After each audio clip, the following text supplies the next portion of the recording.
naman, madam, ang bibigat nitong Hoy! mo eh. Ano yung tinatambak nyo dyan? Ha? Ha? Ano yan? Ate, order yan sa amin dito. Order? Lote ko yan, te. Ano naman kung lote mo, ate? Diniliver namin yan dito. Dito yan pinabagsak dito eh. Hindi pwedeng tambakan tong gilid ng bahay namin. Dahil papasukan ng ahas yan. Ate, gagamitin yan. Order nga dito sa may inyo eh. Ay, kuya. In-order yan sa amin, ate. Wala ako pakialam kung may order sa inyo. Ang akin lang, lote ko to. Huwag niyong pakialaman. Ate, hindi namin inaangkin yan na lote mo.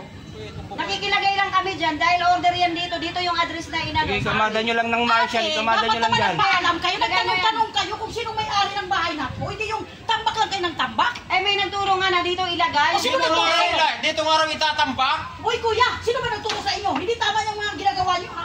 Mali-mali yan. Hintayin nyo lang po. Lalabas yung kausap nila. Lalabas po yung kausap nila. Hintayin lang po kayo. Nagtatanong kasi, tambak lang kayo ng tambak. Paano kung ano yan pira ng asen? Basta Ate, ka gagamitin lang, basta nga ka lang yan. kasing ngasab na hindi mo inaalam kung ano. May umorder nga sa amin at dito yung pinatambak. Kuya, mali kayo. Huwag kang magalit. Ay, ako ang may karapatan magalit. Dahil lote ko to. Ay, mag-usap kayo ni ma'am. Ate, wala ka naman nagagalit dyan eh. Kasi unang-una gagamitin naman daw yan eh. Gagamitin. Hindi naman dapat kung gamitin. Kasi ibang lugar nyo yung nilagay. Hindi dito sa lote ko. Bakit kayo lalagay sa ibang lugar? Eh, dito nga pinapistol.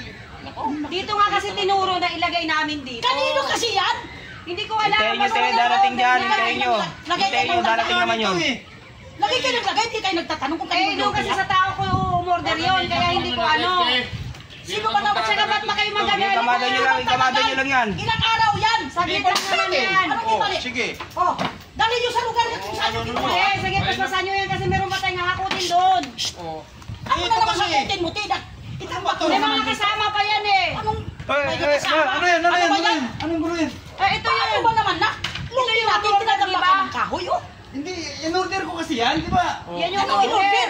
Magbe-birthday ako ngayon, yung linggo na to. Bakit naman hindi ka nagsasabi? Eh, nagalit ako sa mga tao na Eh, yan. kasi ang hirap kayo ate. Sinasabi ko sa'yo kanina. Alam mo naman kasi galing ako talak trabaho, hindi ko na ano, in-order ko yan. Talak kasi Tumawag lang ako agad sa ng talak kanila. eh. Kaya ganyan eh. Tumawag ako sa kanila na mag-order. Kanina pa namin sinasabing may umorder nito eh. Ikaw pala ang mali dito, hindi naman ako.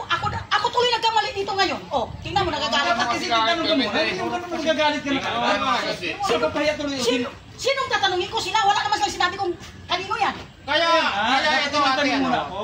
In-order niya kasi ang sabi sa amin, magpapalitsong daw siya at may handaan daw na magaganap. Talak na talak yung nanay mo eh. Parang ang Ate, dalawa. pasendahan nyo lang ate. Kasi hindi, sa totoo lang talaga, hindi niya talaga alam na nag-order ako. Wala akong Kasi galing alam. ko sa trabaho. Oh, At maano ba naman kasi yung lote mo kung lalagyan din namin ng kahit di yung naman tingnan kaya, wala ka naman pakialam. Tama na, ayan Ano na ba yan. problema Tama na, tama na, ayan. Kuya mo, kuya. Ay, tama na. Bullshit ako sa iyo.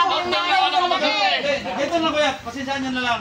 Kasi talagang hindi niya alam. Talak ng talak agad eh. Hindi naman ganun eh. Mali ka naman kasi sir, dapat sinasabi mo sa nanay mo naman kasi. Hindi kasi sa trabaho nga ako eh. Trabaho ko, hindi niya talaga alam. Wala lang kasi talagang puntak sa kanya. Pasensyahan nyo na. Tama na. Sige. Kaso sa nanay nito. Nangyayarang nanay Ayos nito mo na eh. para wala nang problema eh. Pero na kuya, ayos nyo na lang po doon. Grabe Pasensyahan yung nyo mga na. ng nanay mo na yan eh. Hindi, okay na kuya, wala na tayong problema doon. Basta ilagay nyo naman maayos.